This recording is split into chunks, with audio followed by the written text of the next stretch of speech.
All right, let's get rolling. First off, I got several emails. Sorry about Tuesday, not COVID related. Nothing to do with COVID. I've been having some stomach issues since January, 5 different times, and I keep ending up in the emergency room. But I'm fine.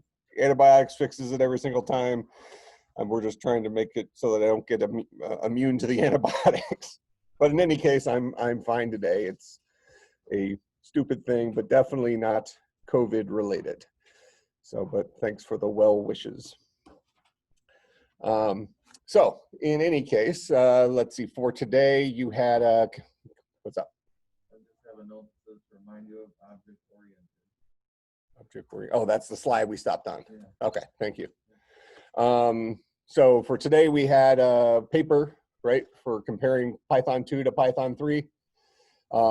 You're going to want to keep that in mind for when you have issues, like something I did in class isn't working on your computer. It's because you're probably trying to run it under Python 2 instead of Python 3. That's typically a problem with Mac users more so than PC users, because PC users, when you go to install Python, or for us, we're using Raspbian, Python 3 is already installed. We'll be looking at that today. But on the Mac, Python comes pre-installed on the Mac, and it's Python 2.7. So if I'm doing Python on the Mac, I need to specifically install Python 3, and then when I run it, I need to make sure I run it with the Python 3 interpreter and not the default Python interpreter with this which is Python 2. So you only have to pay attention to what I just said. If you're ever running Python programs on a Mac, if you're on a PC, just install the correct version of Python. But hopefully you saw in doing that paper that, these are two things that are very similar to each other. Out of curiosity, why are they both still supported? What did you find as far as why they're both still supported? Go ahead. So Python 2 has been just used a lot overall, and then Python 3 came out after Python 2, and it's only been recent, and they've both been expanding until recently when Python 2 retired. Okay, so, but why do you think they didn't retire Python 2 fairly quickly? I mean, Python 3 has been out for many years now. It's not like it just came out 6 months ago. Yeah. Go ahead. Yeah, so I mean, really, it's a Python 2 Python 2. A lot of applications were written in Python 2, and because they tried to upgrade the language in Python 3, they made specific changes to the syntax in the language and how some things work in the language. And it's not like a drastic change, but it's enough of a change where some things you commonly do will break between Python 2 and Python 3. And because there was so much software out there written in Python 2, the idea was, and this is along the lines of what you said, is that, we'll just give them a little bit of time to convert their applications over to Python 3. Well, what ended up happening is these places really didn't. They had huge infrastructure of applications written in Python 2, and then just decided, well, we'll just leave it if they're going to support both of them. If it's not broken, why fix it? And then anything new that they wrote, they're writing with Python 3.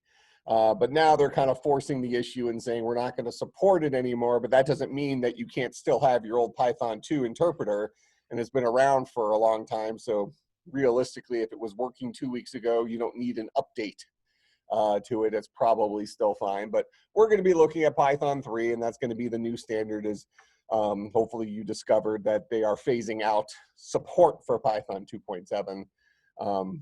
It's been long enough. Type thing, like you said, since 2008, any new applications have been written using Python 3, unless you were bolting on to an existing application infrastructure that was written in Python 3. But whatever. We've had enough time at this point. But the main thing to kind of get out of that, that research is just this idea that the syntax is slightly different in certain common things between the two. So they are not 100% compatible with each other, even for fairly simple programs. You'll just run into like stupid little problems, which are an easy fix, but more of a word of warning for developers that if you write something with your knowledge of Python 3 and for some reason it doesn't work and you're like, okay, this is 4 lines of code. I get this code's okay. It's probably because you're using a Python 2 interpreter to try to run it. So more of like, this will keep you from hours of headache over something dumb in the future. I'm not sure actually why Mac still ships with Python 2. It's probably for that same reason. They probably have some internal Mac OS processes that they wrote using Python 2 years ago, and if it's not broke, why fix it? So they still ship with Python 2, but you know, who knows? Okay, so let's jump into the slides.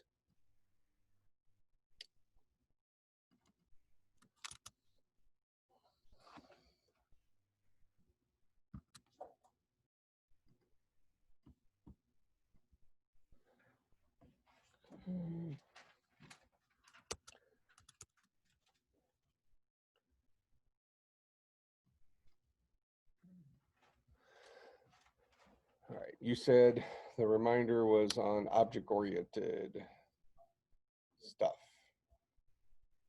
Okay, so we'll finish up this conversation and then we'll dive into Python stuff. Okay, so, you know, the modern day programming languages, this kind of goes back to this idea of, you know, there's 2 different kinds of programming languages. There's 3 different kinds of programming languages. You know, we have compiled versus interpreted. We've talked about that. We have loosely typed versus strongly typed, which is related to the compiled versus interpreted stuff. Now, all of our modern programming languages are object-oriented programming languages. But if we were to roll back and say there's actually 3 different kinds of programming languages, we'd say object-oriented, procedural, and a type of language called a functional language, which we're going to pretend like doesn't exist in here. So I'm never going to test you over it. But when you do the 470 language theory class, which I teach later on this afternoon, we use a functional programming language to write our own programming language. So you'll kind of be exposed to that then, but just don't worry about it for right now. But all of our modern day languages are object-oriented languages. Now, before we get into this couple of slides here, remind me, what's the job of a programming language? Why do we have them? What's the purpose? Remember, if you're online, you could just unmute yourself and scream. Go ahead. Helps us interpret how to solve a problem. All right, well, the human being solves a problem. So maybe what you're saying is that it helps us tell the computer our version of that solution, right? So the programming language gives us this conduit between us and the computer that lets us explain to the computer how to solve this problem in a you know, in a way that we can understand and the computer can understand. So is it fair to say that programming languages attempt to allow human beings to solve problems in a way that we already solve problems so that we don't have to change our way of doing things too much? It's already going to be cryptic, right? We've already seen some code. We look at some stuff. You kind of expect you're going into computer science and coding is kind of difficult. I've told you that multiple times, but you kind of know that most of that is going to be because as a human being, we've solved problems our whole life and we've gotten pretty comfortable with it. Now we need to change our tactics at least a little bit to kind of dumb things down for the computer. But kind of the job of a programming language is to let us stay as human as possible while we're doing that and not have to go down to that 0 and 1 level, right? So then we have to kind of think about, well, how do we solve problems in real life? So, you know, I'll hold it up here. What am I holding up here? What's this? Oh, you got the specifics. Yeah, so this is the Note 20 Ultra. This is the new one, but it's a smartphone, right? Okay. How did you know this was a smartphone? Or a phone, or oh, you saw some cameras? Did you have to see the cameras? If I held it this way, would you still have known it was a smartphone? Oh, the selfie camera. Oh, man, it's very observant. You know, this thing has a 120 megapixel camera on it. Who needs that? Isn't that ridiculous? The back. Yeah, the Ultra is, they just said, oh, well, we're not even going to hit a price point. This is just as much technology as we can stuff into a phone. But I get a new phone. I write software for it. I get a new phone every year. So I'm just on like the payment plan. This was like $6 more a month than the standard one. So you might as well have a 120 megapixel camera. Might not be, it might be like 109 or 108. It's some ridiculous megapixel. What is it? 5,400 milliamps. It lasts the whole day, but no more. Yeah, but it's basically a little bit bigger than the previous version, and it's 120 hertz screen, so it just drains more battery. So end of the day, it's getting pretty low. But punchline is, when I hold this up, all of you were very quickly able to identify that that is some kind of smartphone, right? And you can sit there and analyze, well, how did I know? Well, because it looks like a phone. Right? Well, actually, the fact that it makes phone calls is kind of insignificant anymore. It does all these other things. But punchline is, it looks like a phone. It looks like what we have this idea of a phone, right? But what if I held up this big pile of wires and I said, what's this? Most of you would just identify it as, oh, that's a pile of wires, right?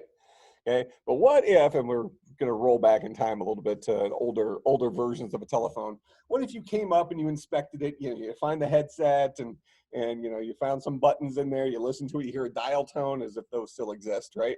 But you eventually become convinced that this pile of wires is actually a phone. But it doesn't look like a phone to us, right? Because as human beings, we view the world through the lens of objects. We know that inside of this smartphone is a whole bunch of stuff. Those wires, well, the wires aren't there anymore. Now it's printable circuit boards and stuff, but there's a lot of details inside of this guy that we don't have to directly work with. But we believe that if we crack this open, we would find some stuff in there that looks important and is probably expensive, right? All right. But when we're actually using this, we interface with our devices through its public interfaces, right? I got a couple of buttons here on the side, and we got this whole touch screen thing, but we only have like a limited number of things that are exposed to us that we can manipulate to use this device, even though we know there's a whole bunch of stuff inside of it that make it work, but aren't part of what we actually get to touch. Make sense? So that's the idea of an object. We surround ourselves with these all the time. You got a car. A car has some public things, steering wheel, the gas pedal, brakes, stereo, things like that. But there's a lot of aspects of a car that you don't get to mess with. Maybe if you're a mechanic and you start popping open panels and stuff, you can get in there to mess with it. Just like if you were really interested and you wanted to replace the screen on this or something like that, you can get into the device and do something like that. But they certainly don't make it easy, right? Most of the time when we're using things in our lives, we're using these objects, and we use them in terms of their public interfaces, even though we know there's more detail to it than that. Okay, that's how human beings see the world, through objects. So again, if programming languages are meant to be a tool that allows us to solve problems, tell a computer what to do in a way that's at least similar to the way that we already solve problems in real life, object-oriented languages would be the way of doing it. But what does that ultimately mean? It means they give us a convention for, instead of having that pile of wires, the pile of wires would be the procedural programming language, where we see all the stuff we need to deal with and everything else. It gives us the convention of almost like a piece of Tupperware, where we can shove all those wires into it, poke a couple of holes in it, and now we have an object. That makes sense? So typically when you, after you've been programming for a while, when a person tries to tell you the difference between an object-oriented language and a procedural language, they try to get all technical and fancy and things like that. It's Tupperware. It's one level of organization. They give you something called a class, and a class lets you stuff all those wires inside of it and shut the lid, and then poke a couple of holes for the parts of it you actually need to use when you're using that to solve problems. Even though you know that whoever built it, maybe it was you who built it, you wrote the software, you were in there messing with the wires. But once you got everything hooked up right and everything, you shut the lid, and now you can just use that object. Make sense? So object-oriented language gives you one additional tool. It has a couple of other things, so I'm simplifying it a little bit, but not by as much as you probably suspect. It basically gives you an organizational tool to shove the wires into a container that they typically call a class. Okay? So that's our kind of evolved language that has now allowed us to solve harder problems. Now, we might say, well, why didn't the early programming languages let us do this? If programming languages all along have tried to let us solve problems the way human beings solve problems, why didn't the early ones let us do this?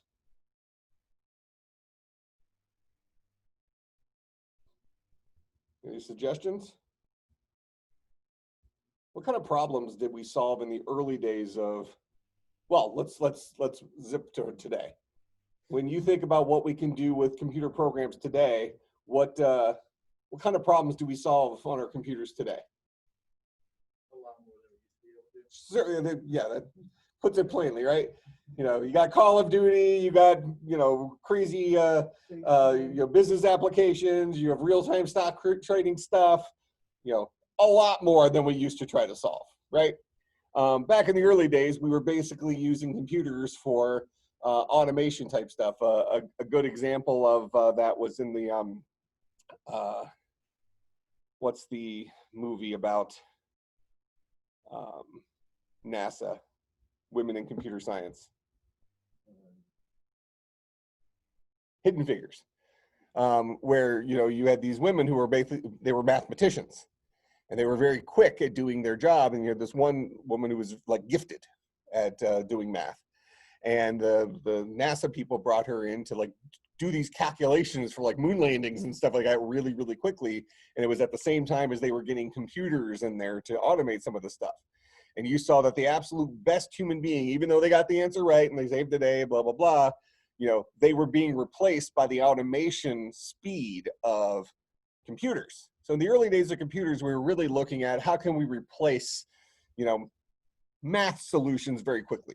How can we solve, you know, numbers and stuff like that? It was much more about making our lives easier than presenting a video game or, you know, giving us, you know, 9 different things in our drop-down menu that lets us embed videos and things like that into our PowerPoint presentations, you know, whatever it is. Because now we just keep expecting more and more features in the next version of software because we have the, you know, the memory to handle it, the hard drive capacity to handle it, the internet connectivity to handle it, all that stuff. We want it to all be integrated into the cloud. You know, we're looking for more features today because we've already moved past this idea of our imagination. Human beings, we are great at solving problems, but we only solve problems in terms of the tools we have around us, right? You know, I maybe used the example in an earlier class. If you need to fix something around the house and you have duct tape, a screwdriver, and a hammer, you're going to figure out how to solve that with those limited tools, right? And, you know, we can be pretty, you know, what they say, you can solve anything with duct tape, that type of thing. But we're going to still solve it in terms of the tools that we have available and also the tools that we know about. Well, today we have a lot more tools available to us than we did in the early days. And we're going to be talking about abstractions and tools that sit on top of tools. I mean, Python 3 has a bunch of tools built into it that make solving certain kinds of problems even easier than they would have been in the old days of C or C++, something like that. All right, so object-oriented languages are, we can call it maybe the natural evolution of programming languages, where they had to get closer to the way human beings solve problems as we started looking at programming language, as we started expecting more from our programming language because we started solving more complex problems, right? As the computing power and the memory and all these things got more, we started, you know, people are greedy. We started saying, well, this, I mean, yeah, fine, it let us land on the moon, but what have you done for me this week? You know, that type of thing. So we start demanding more out of it, and now, you know, this is a fully functional, by most measures, a supercomputer from several years ago. And you know, we carry it around in our pocket, and it's mainly a conduit for checking emails, sending text message, and playing mobile games. You know, that's what these things are made for now. And apparently taking pictures that are going to be too large in size for you to ever email to anybody. I think the full resolution picture is like a 1.2 gigabyte picture. Yeah, something ridiculous. Yeah, I mean, it is like, I think it's 109 or 112 megapixels. It's something stupid. You know, so it's, you know, I text the picture, you know, of the, you know, of the milkshake or whatever I was, you know, I just ordered, and, you know, you put it on Facebook and they dumb it down to 1080p anyways or something.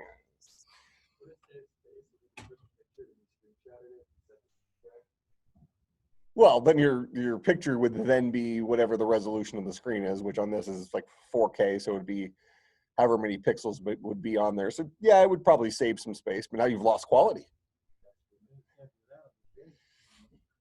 Yeah, you start wondering, like, why do you need a 109 megapixel camera? Well, if you think about it, if you can't even upload this quality on the open on this thing too, that would be 4K as well. Yeah, well, you don't lose quality. You just don't get all of the quality that's there. Right, right, yeah. So the idea is, I think if I was going to take a picture of my dinner, and then I wanted that to be able to be blown up onto like one of those, you know, 100-foot billboards, I've collected enough data to do that without losing quality. But most of the time, we're not putting it on a 100-foot billboard, so it's kind of overkill. But yeah, human beings kind of like that. You know, we're all about the overkill. You know, there's got these sports cars that, you know, 0 to 300 in 2 seconds.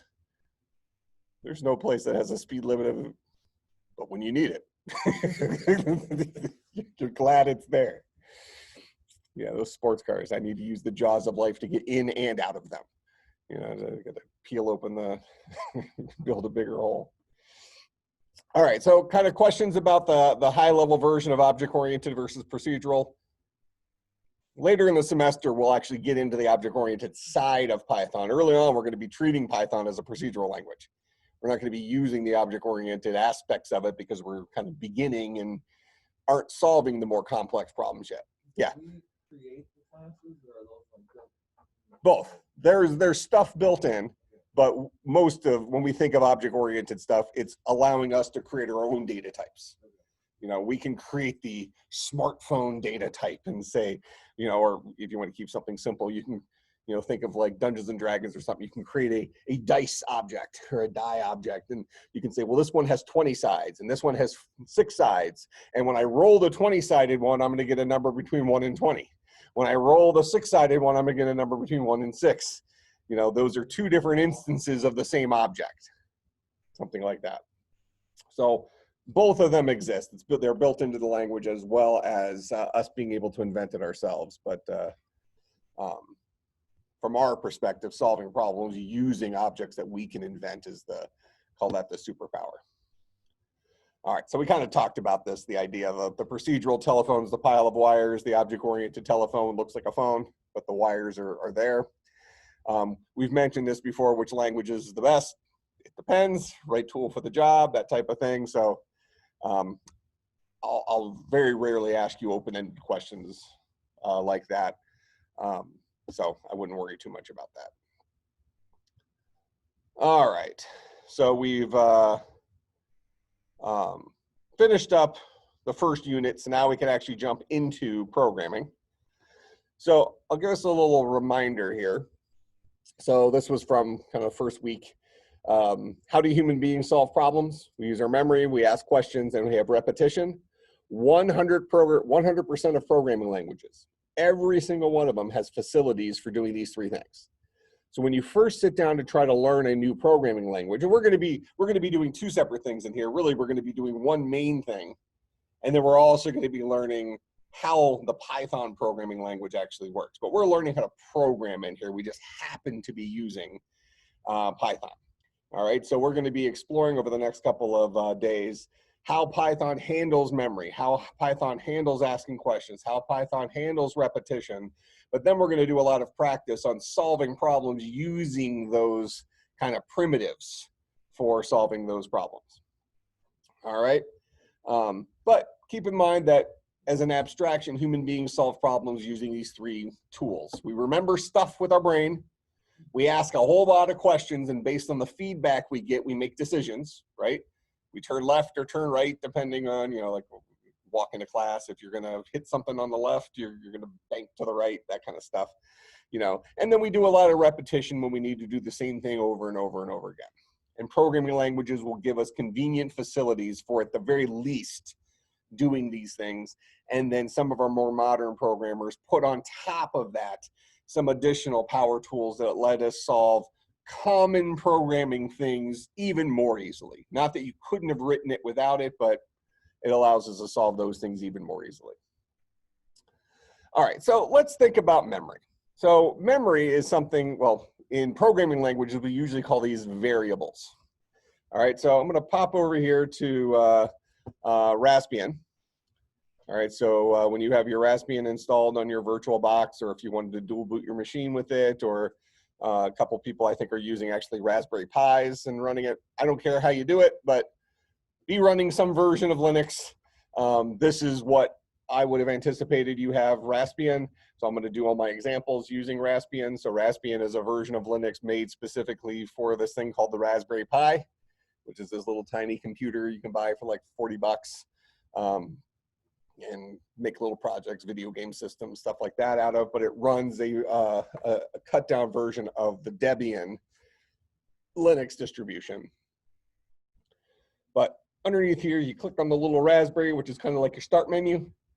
Under programming, you have this thing called Thani Python IDE. There's nothing special about this. Okay, so if you have a different Python IDE you want to use, or you want to install one that you read about, that's fine, but all my examples I'm going to be using Thani for. So if you have something else you're using, don't ask me for help regarding it. Feel free to post something on Slack, and if I don't, I mean, if I know the answer off the top of my head, it's not like I'll hold it back, but I'm not going to spend a lot of time doing additional research for some, you know, weird IDE that you went and downloaded or something. So, but maybe somebody else has run into the same issue. Similarly, I know a couple people are still running into some issues getting Raspbian on their machine. Maybe, and there was a person posting yesterday some questions about it. There's a common thing, I think is usually with AMD processors on laptops, where there's a virtualization setting turned on in your computer's BIOS, and the VirtualBox does not like that.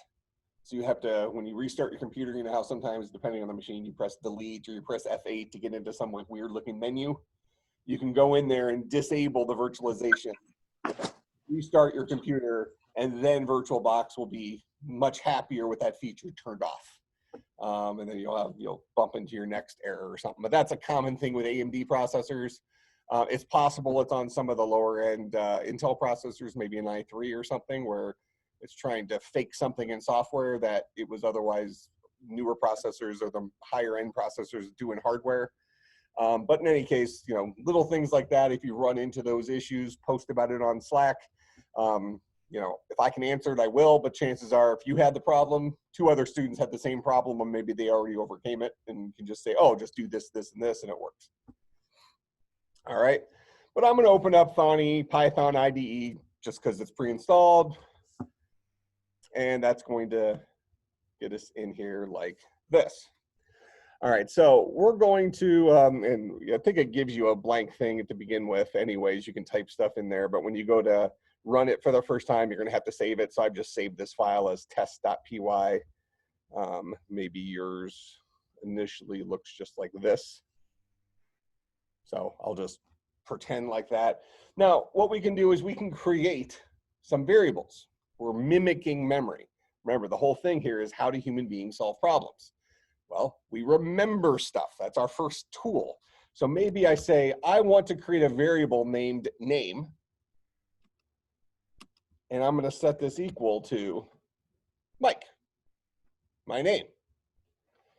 All right. Maybe we want to create a variable named age, and we're going to set this equal to my age. 21, just turned 21. Today's be 21. You know, I hate all of you.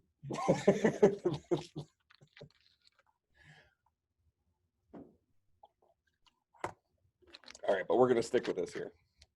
So, you know, I've created 2 separate variables. Variables, I would refer to these. I'll just kind of throw a extra slide in here. A variable is a name value pair. That is a name equals a value that's associated with it. A placeholder for us.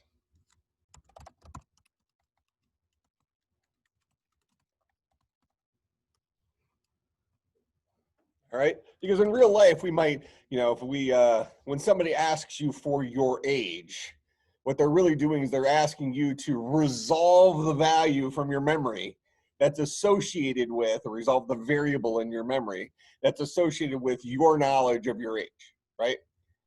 Because even though we don't necessarily recognize it, we know that these pieces of information, our name, our age, things like that, we know they're stored in our brain somehow, right? And when somebody asks you what your name is, you just spit it out, but there's something happening inside where you're having to go and look that up, resolve the value, and then ultimately turn it into language. There's stuff that's going on, but again, human beings are so good at solving problems, we don't really recognize all the parts that are going on, but we want to just think about this like a computer. We look up in our brain the variable called my name, get its value, and then ultimately spit it out to the world, okay? So a variable is a name value pair. We associate it with a name that has meaning, like my name, or just name, whatever. And then that variable has a value associated with it, which might be unique for an individual. Some people have the same name, but you get what I'm saying. All right, so I have a variable named name that I set equal to Mike. I have a variable named age that I set equal to 21. Now, if I run this program right now, when I hit play, it's going to ask me to save this. So I'll just overwrite. I'll save this as test.py for my Python program. Then when you hit run, this little green arrow, I run this program. It'll start at the beginning, run to the end, and nothing happens. Because all I've done here, if you think about this in real life, is if we say, okay, well, the two things you've asked me to do is remember a name equals Mike and remember age equals 21. You didn't tell me to do anything with those. You just told me to remember two things, okay? So the output of this program is nothing. Now, if I want to prove that I've remembered it, I can maybe print something to the screen. This is how we display something to the screen. And I'll go ahead and display whatever my variable name holds. We expect this to hold Mike, right? Go ahead. The double quotes? Yeah, so this is for the type. So this guy, and we're going to get into types a little bit, even though Python is a loosely typed language, types exist. We just don't have to say what kind of type the variable is. So Mike is a string type. This guy is an integer type. So integers are stored just as flat values. You don't have to put anything around it. Strings, this says this guy is double quote Mike, double quote. That signifies it as a string as opposed to me saying I have a variable named Mike that's equal to 3, which is also allowed. Because now I have a variable named name whose value is the string Mike. And I have a variable named Mike whose value is the number 3. This guy doesn't make a whole lot of sense because usually the rule of thumb would be we want our variables to have meaningful names. Where if somebody, you have a storage location and just the storage location is called Mike, it's like a mystery box. You don't know what's going to be inside that thing, but that's the punchline. And we'll work with strings quite a bit. All right, but I'll go ahead and print out the value of name, which is going to give me Mike. Similarly, if I print out the value of age, this will give me the 21. All right, so I have my name value pair when I define my variables, and then I can do things to those variables. All right, I can create another variable maybe called double age, and this is going to be equal to age times 2. So now I've created a third variable, a third thing I want to remember. And I've set it equal to, well, whatever the current value of age is times 2, which should give me 42.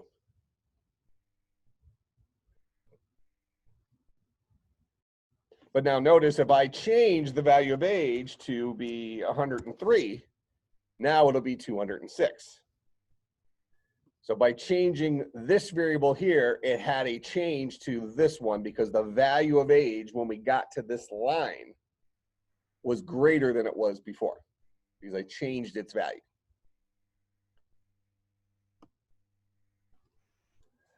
And then if I say age is equal to age plus 5, and then I print out age here, we're going to have age is 108. But double age will still be 206 because I gave the value of double age here when the value of age was still 103. I did not change age to be 5 greater than it used to be until right there. So there's my 108 and my 2006.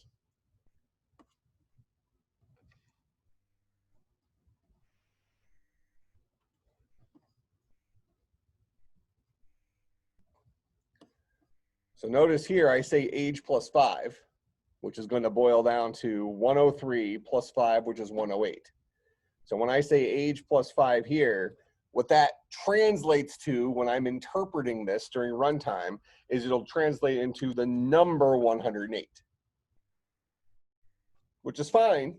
I'm not doing anything with it, so we just blow past that line and nothing actually happens. But notice the value of age is still 103. When I say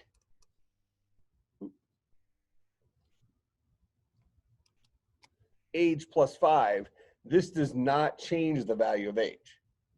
This says, give me the current value of age, add 5 to it. If I want to actually modify the value of that place in my memory, I have to set age equal to that. I have to overwrite the value of age with this new value that might be based on the old value of age. That make sense? All right, so if I told all you to remember the number 3, and then in 5 minutes I say, okay, well, now the number you're remembering is 7. You've updated that place in your memory with a 7 now instead of a 3. And so from that point forward, that place in memory is now a 7 and that 3 is gone. Cool? All right, so variables. Creating memory locations, name value pairs. All right, next thing. Asking questions. How do we accomplish asking questions in, let me just jump through this here. How do we accomplish asking questions inside of our programming languages? Yep, so we have something called an if statement. In fact, I'll actually put it in the slides here. We'll just keep it right next to my variables.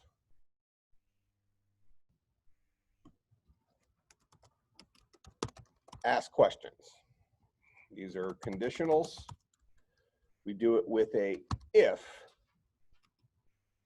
some Boolean expression, colon, then we have some logic. And then optionally, we can have an else.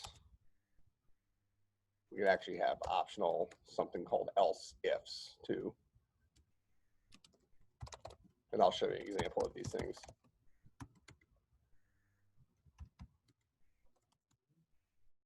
Yeah, that's an else if.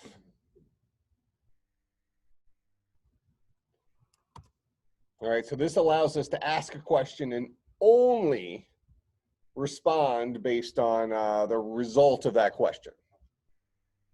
All right, so if we come in here, we're going to set the age at 21 again. And then if we say if age is greater than or equal to 21, print, you could have a drink. Something like that.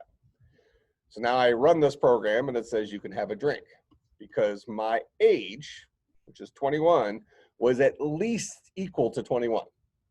Therefore, this guy executed as part of that. But if I change my age to 14 here and I run this program, we'll have no output. Nothing. Age is 14. Is the current value of age, which is 14, is that greater than or equal to 21? It's not, so that's false. So we do not execute this line. So the stuff that is indented underneath the if statement, and it has to be indented. We're going to be focusing on indentation here in a few minutes, but the stuff that belongs to this if statement only fires, only happens if this Boolean expression is true. Now I can put an else in here and say, come back in a few years, something like that. And now it'll fire the come back in a few years because my age is 14. If I change my age to 30, now it'll just say you can have a drink, but it will not get into this else. The else is like an otherwise. So if this is true, do this stuff. Otherwise, do this. But both will not occur. Now, if I don't put that else there, this statement right here is now no longer linked to this if. Notice how it's not indented under the if. So now this line right here will always, always, always, always happen. So age is 30, is age greater than or equal to 21? It is, so I'll print this, but I'll also print this. So both of those things will come out. Go ahead. Couldn't you also put if age is less than 30 or greater than age or whatever, and then print What do you want me to put? what if you put like if age and then you flip the sign around and then you put 21 and you can make the age like 14 and so say it. Sure, you could say if it's less than 21, come back in a few years. So you could ask the other question. You can say if you're too young, come back in a few years. Otherwise, have a drink or something like that. Yeah, it's just like in real life. You can ask the same questions. It doesn't matter which side of the coin, just respond accordingly. All right, so this line right here belongs to this if statement. So if I indent this right now and I change my age to 14 again, this will be false. 14 is not greater than or equal to 21. So even though I have two lines here, they both are linked to this if statement because they are indented underneath the if statement. Indentation is extremely important in Python. And you'll see that through many examples. But that's the reason why actually Python's become a popular first programming language, is because it forces indentation, and that's something that beginning programmers typically struggle with. They have code that might have good syntax, but it's like all on one line, or it's all left justified. You can't see what belongs with what. So this forces indentation, otherwise your code won't work. So because both of these lines are indented at the same level underneath this if, they belong to that if, and they will only occur if this Boolean expression boils down to true. So right now is 14 greater than or equal to 21. It's not. My output here will be nothing. I got plenty of code, but my program doesn't actually do anything because my answer to this question right here was false. But if I unindent that, now all of a sudden, this line is no longer linked to this if. So whether this guy is true or false, this line will always happen. So there's my comeback in a few years. And you might say, oh, well, it's correct now. Well, it actually isn't.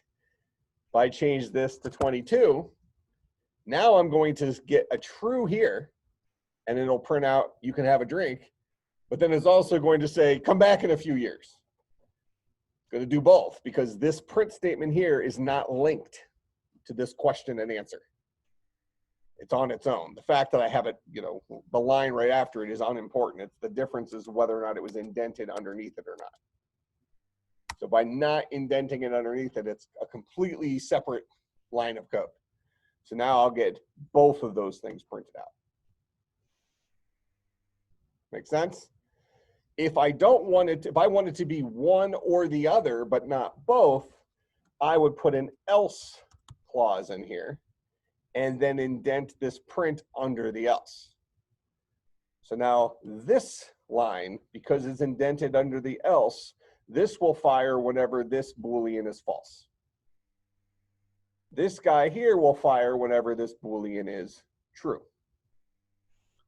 Now let's talk about Boolean expressions for a second.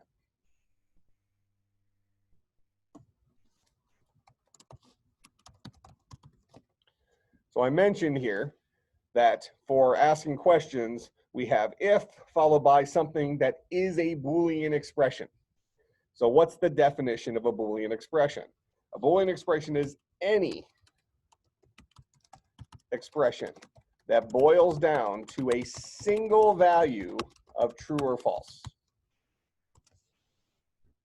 Any expression that boils down to a single value of true or false.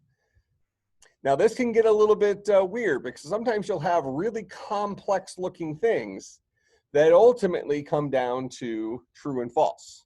So for example, and this isn't complex for human beings, but as soon as you start trying to write code that mimics it, it gets a little bit weird.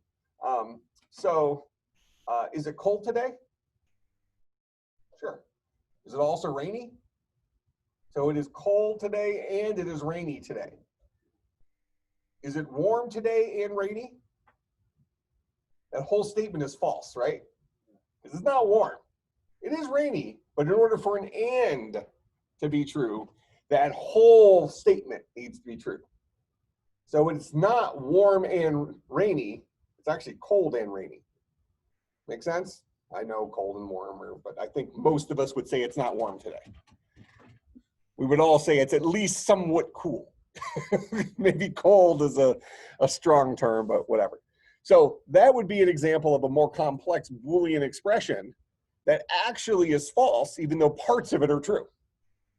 So this is any expression that boils down to a single value of true or false. And we build Boolean expressions with Boolean operators.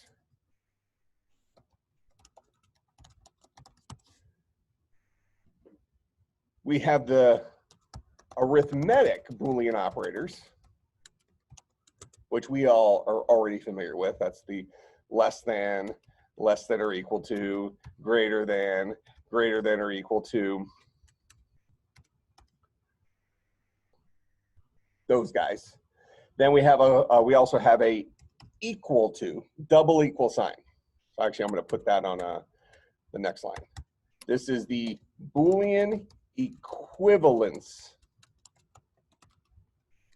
Is that really spelled wrong? Oh, I did forget a U. Maybe these antibiotics aren't doing any good. Stealing from Peter to pay Paul. I looked at that pretty closely and thought it looked fine. Yeah, it's all downhill. You know, I mean, it's my 21st birthday, so I mean, it just goes straight downhill from there. It's not good. This is the Boolean equivalence operator as opposed to the single equal sign, which is the assignment operator. So that would be something like 3 equal 3. That boils down to true. Age equals 21 assigns the value of 21 to the variable age. So that's not a Boolean operator, that is the assignment operator to assign a value to a variable. So then in that case, age would equal 21 as well, right? If you assign Well, yeah, so then if I said something like this, age equal 21, that would be true. Oh, that wasn't actually my question. Well, my question is, isn't there like a symbol that has the equal sign with slash through, which is like not equal to? Yeah, but it's for programming. That is something, it's called not equal to. Exclamation point equal sign. This is not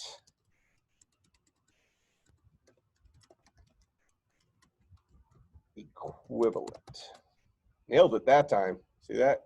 Remember the U and everything. All right, so that's the not equivalent. Exclamation point equal sign. No spaces. They got to be right next to each other. And that would be equivalent to, like you see in your math books, the little equal sign with that slash through it. We just don't have that key. There probably is a Unicode equivalent to that where you can do some sort of weird escape character and get that.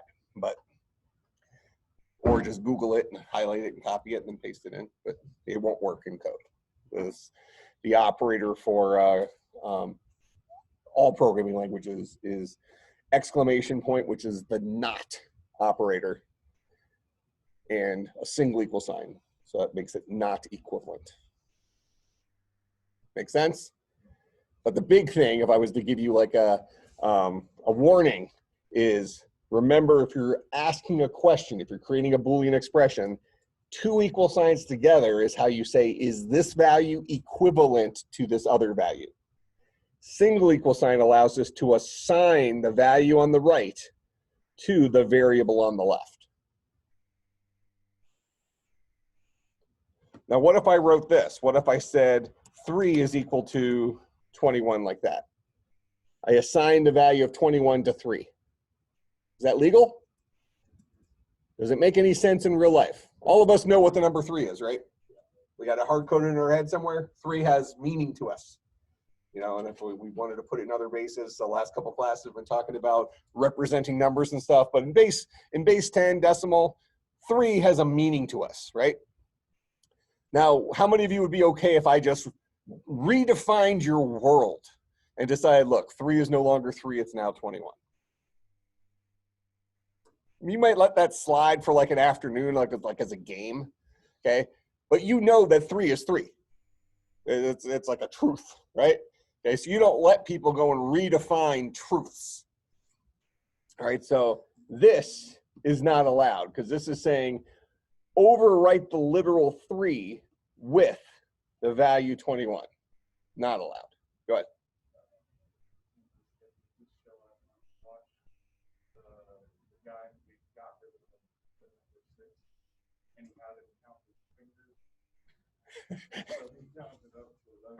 I think I've seen something like that, yeah. Right, they removed the number 6 from his knowledge, so he went from 5 to 7. Yeah, right. My wife and I, I guess we used to go on a lot of cruises. We've had 4 of them canceled this year so far. Next one's supposed to be over Christmas and New Year's, but I'm not holding out hope. But a lot of cruise lines have, like, you know, a magic show, hypnotist type thing.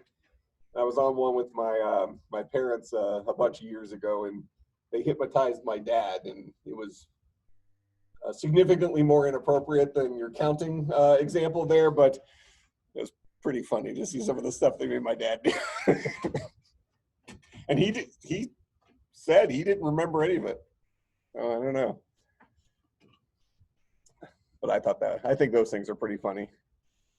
But in any case, so outside of a hypnotist, you're probably not going to fly with redefining your numbers, right? Okay, and the same thing true is here. Now, one of the things I'll point out, kind of an important skill.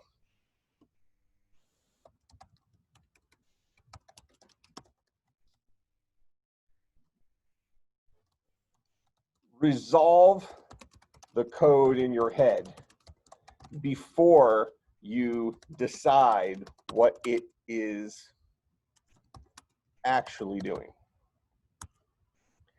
It's very easy for us to glance at something, especially as a, let's say a beginner programmer who's starting to get some experience, and we look at something, we say, oh, that's obviously this, at a glance.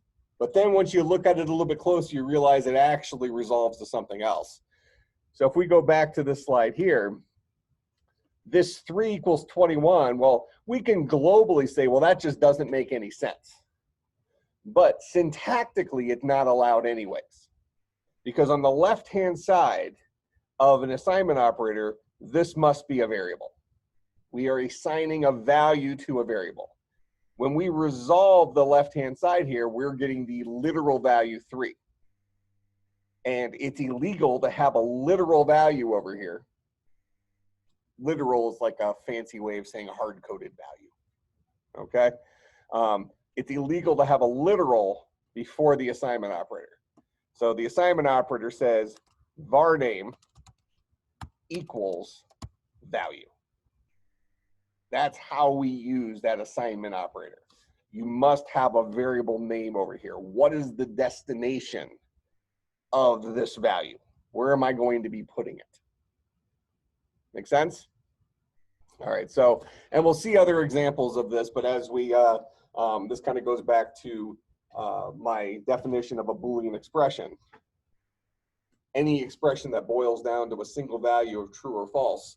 Sometimes we can string together a whole bunch of ands and ors and things like that, and it looks scary, but at the end of the day, it's actually a Boolean expression. Once you resolve each and every little part of it, then put the ands and ors together related to it, you come to the final conclusion that, oh, that's a single value of true or false, even though it took 4 lines of code to write that crazy thing, right? But it ultimately boiled down to a single value of true or false. A few minutes ago, I used the example, it's cold and it's rainy. That's a true statement. But if I were to say it's warm and it's rainy, that whole thing is a false statement, even though part of it was a true statement. Make sense? So we need to get into the habit, especially as a beginning programmer, and then it'll become natural. You'll just do it. Of when you see code, don't immediately assume that you know what it's doing. Resolve it so you can work through it. All right, so these are our arithmetic Boolean operators.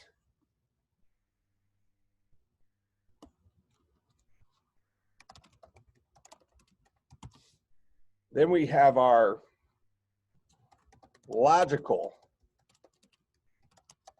Boolean operators. All right. Now, Python 3, this is actually a difference between Python 2 and Python 3. In Python 2, as well as most of our modern programming languages, you know, we have these things called and or, I'll just leave it at that for now. In Python 2, and is the double ampersand. Python 3, and is the word and. A little arrow there, maybe. I don't know if that's any cleaner, but just roll with it. So this is how you say and in Python 2. This is how you say and in Python 3. So again, little things, not a big deal, but will make your Python 2 program break in Python 3. Now, just so happens in Java, C#, C, C++, and is always that, double ampersand. So it is a little interesting that Python 3 went away from that, just because. Or in Python 2 is the double vertical bar. Python 3 is or.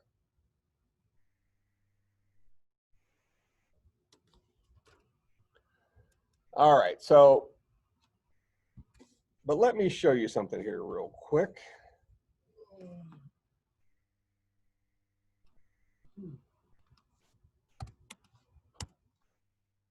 What do we expect that to give us?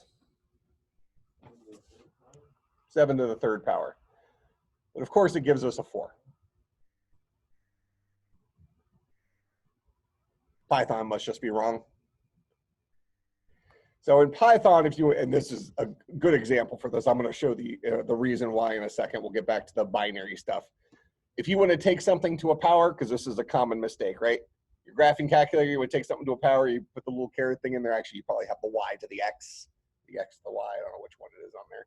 But if you want to do 7 to the 3rd power in Python, it's 7 asterisk asterisk 3. So 2 asterisks next to each other is to the power. Okay? But the bigger question for us right now is, then what the heck is that? Similarly, if I say 7 vertical bar 3, I get a 7. 7 ampersand 3. Notice these are single vertical bar, single ampersand, which is kind of interesting when you go from Python 2 to Python 3 that they replaced the and operator, the normal and operator, with the word and instead of double ampersand like it is in other languages. yet they left this syntax, which I'll explain here in a second.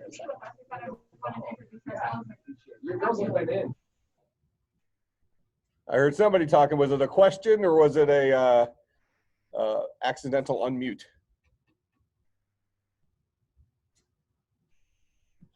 Sounded like an accidental unmute. No takers. Apparently there was a Professor Tuffy from the psychology department. I guess the other day, one of her classes, it must have been a couple of weeks ago, maybe the first week of class, there was a student in the Zoom class, and I guess their roommate walked behind them shortly after showering. It was not proper on video and recording. So those are always the funny things, right? Right after everything went Zoom, you started having people taking their laptops in the bathroom with them and stuff like that. Our bases do a lot of.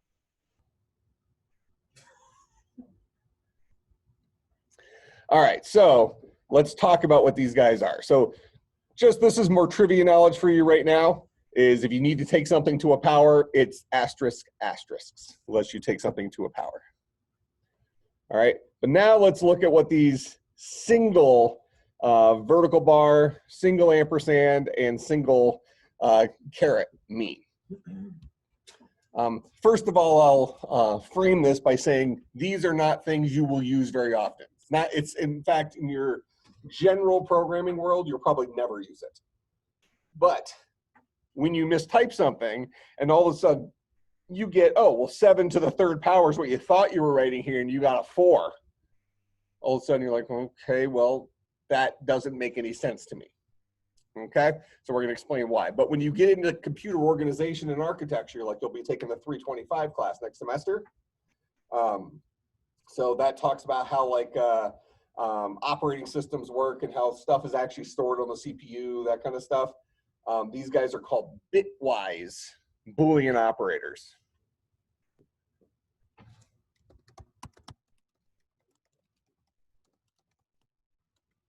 So we'll use 7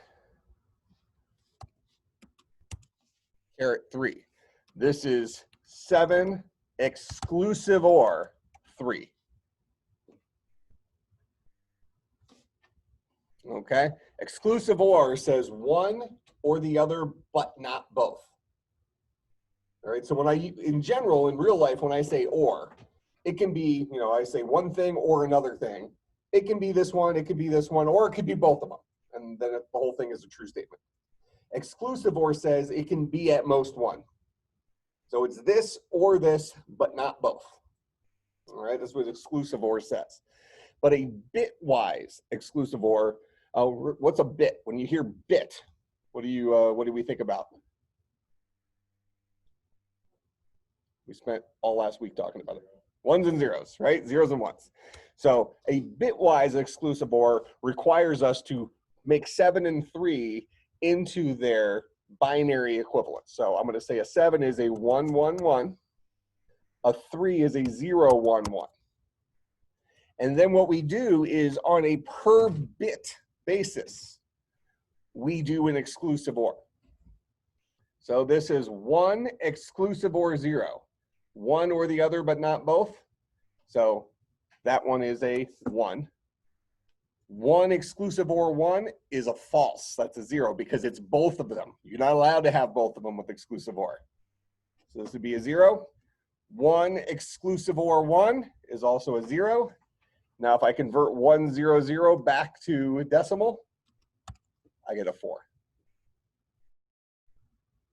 7 power 3 gave me the 4. Make sense?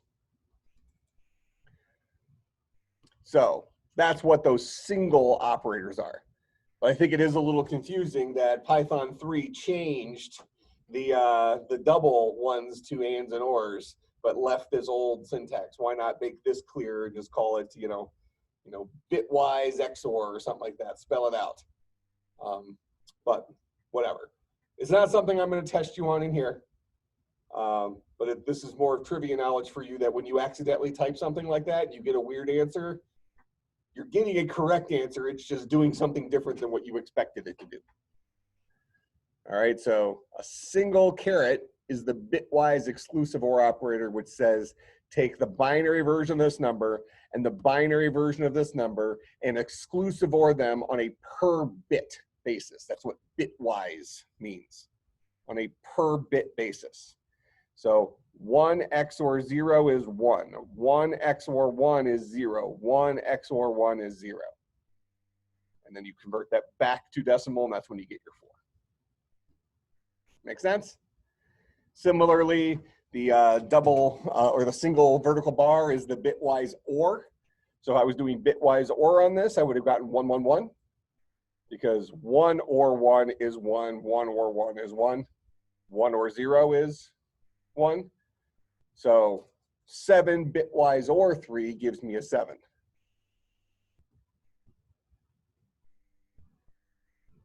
Seven bitwise and,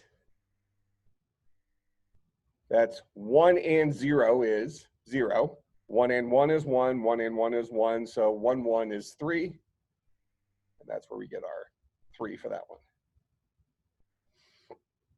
All right, not something you're going to use in traditional business programming. It's heavily used inside of how operating systems work and things like that, because sometimes you'll want to store numbers inside of, you might have 16 bits to work with, and you might want 4 of those bits to hold one value, 4 of the bits to hold another value. Now you need to start manipulating things to get the one value in there to extract it.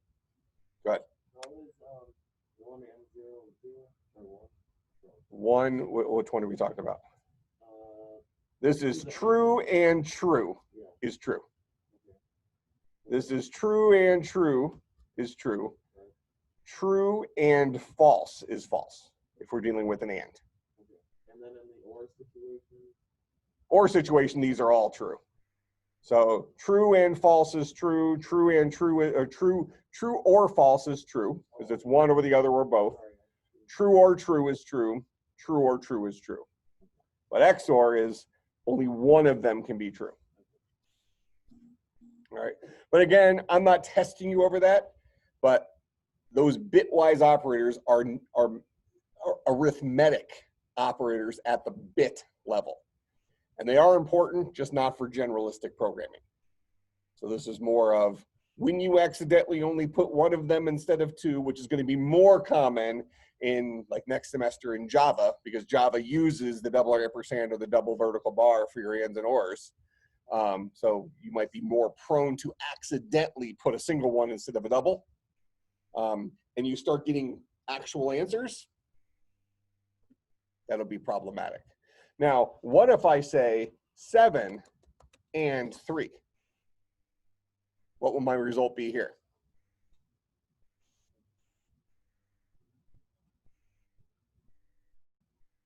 And isn't anything special beyond real life.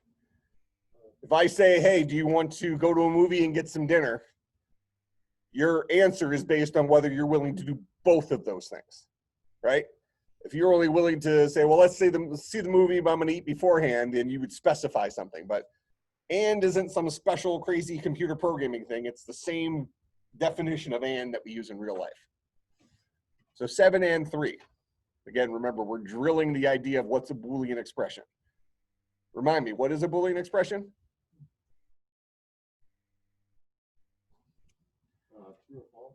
Yeah, any expression that boils down to a single value of true or false. It's going to be a little mantra you'll have by the time you're seniors.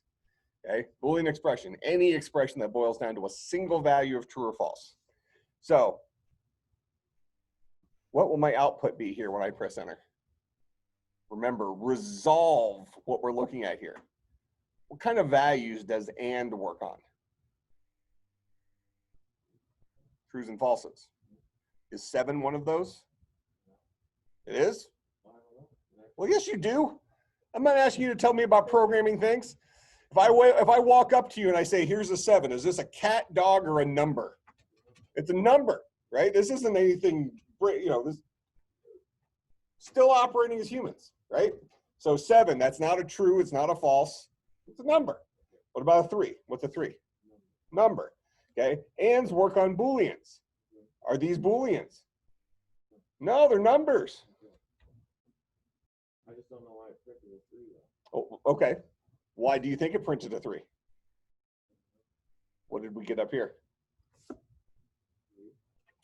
So because these were both numbers, Python 3 said, I'm going to treat this as the bitwise AND operator because of what you gave me.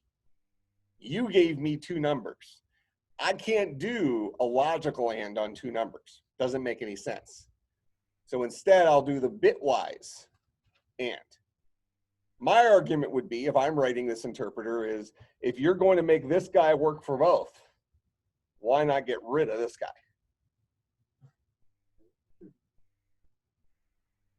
So when they went from Python 2 to Python 3, they didn't even do a very good job. They kind of took the Swift language approach. So Apple, how many of you have heard of the Swift programming language?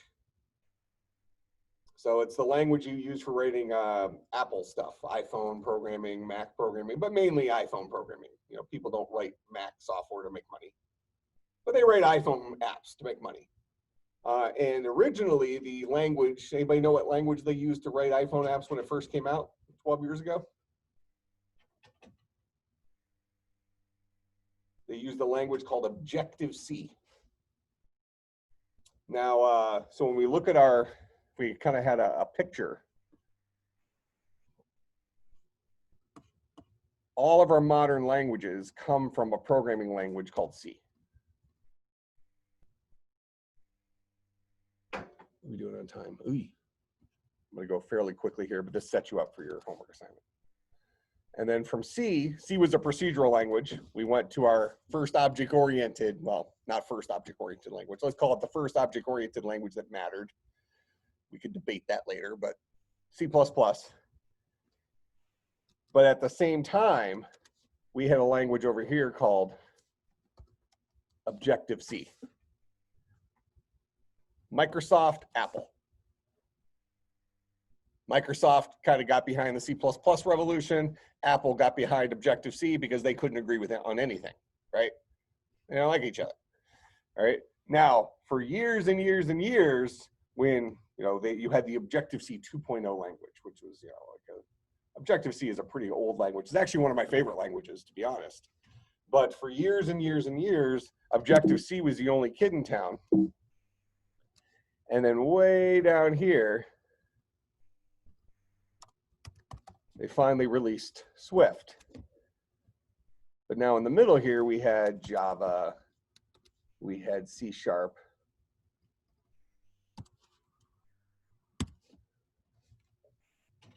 All right, so why did Apple come out with Swift?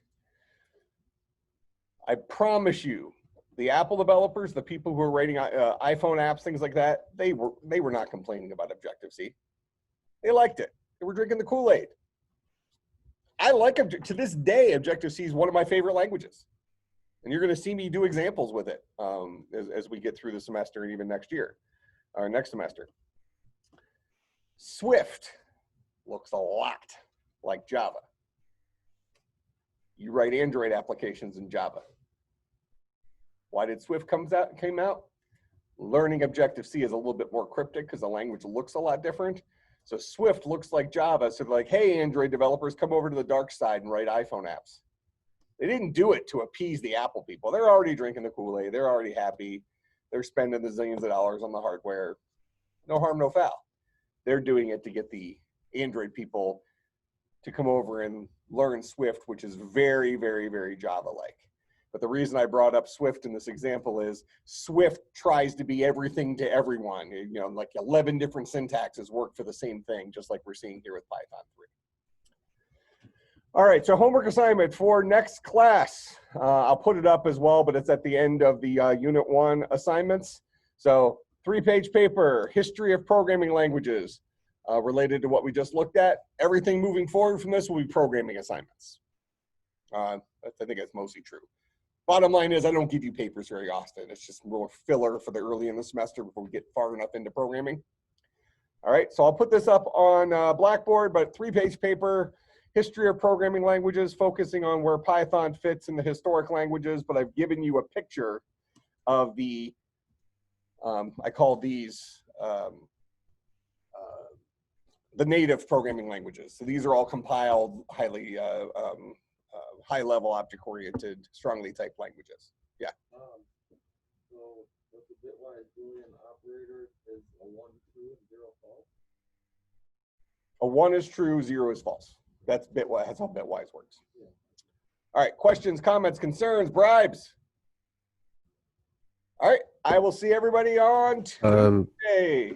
Oh, I'm paying attention. If anybody online has a question. Yep, I have a question. Sure. I'm having trouble with VirtualBox trying to get Raspbian. When I try to open VirtualBox, it keeps saying it's failed to open. But then when it does open, I try to go to Raspbian, it just freezes. Oh, I don't know. I mean, without seeing the error or something like that, but you're saying you're not really getting an error. It's just crashing on you. Yeah, it just says fail critical error. Have you, I assume you've tried uninstalling VirtualBox and reinstalling it? I can do that right now. Yeah, I mean, I would try that. I mean, otherwise it would just be trial and error. I would probably put that question up on Slack and see if anybody else had a crash problem like that. What's your hardware? Are you on an Intel processor or are you on a AMD? You said you're on Intel? He said AMD. Oh, Well, AMD. I'm on AMD. Okay. I mean, I do know we've had more problems with AMD. So what you might do is you might go to your computer's BIOS when you first turn on your computer. And for your machine, it might be press delete or it might be press F8, something like that. And go in and turn off any virtualization setting that's in there. Because AMD has some settings at the hardware level that lets it like pretend to do virtual stuff, which is the same stuff that VirtualBox is trying to do. And I bet you'll maybe have more luck with that. Otherwise, maybe just do a Google search for VirtualBox crash AMD processor. I almost guarantee you it has to do with your AMD processor.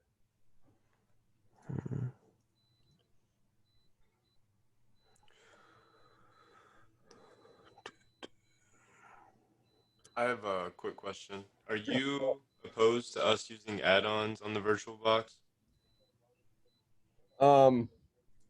Like, would I suggest any add-ons? Is that what you're asking? Well, I'm just asking if you want us to just have a fresh VirtualBox or if we're allowed to put that. Oh, you can do whatever you want. As long as you ultimately have Linux and you can do your homework on Linux. I mean, that's the ultimate goal. The ultimate goal is that I want you using Linux to do your homework so that you're using an operating system that you're not typically used to using. So whether that ends up being Raspbian in VirtualBox or you run, Linux as a dual boot machine, Ubuntu or something like that on your computer, or you download Ubuntu Live and you just boot off it on a USB or something. I don't care how you accomplish it. My suggestion is to run Raspbian using VirtualBox because that's what I'm going to be mimicking in class, but I don't really care how you pull it off. Okay.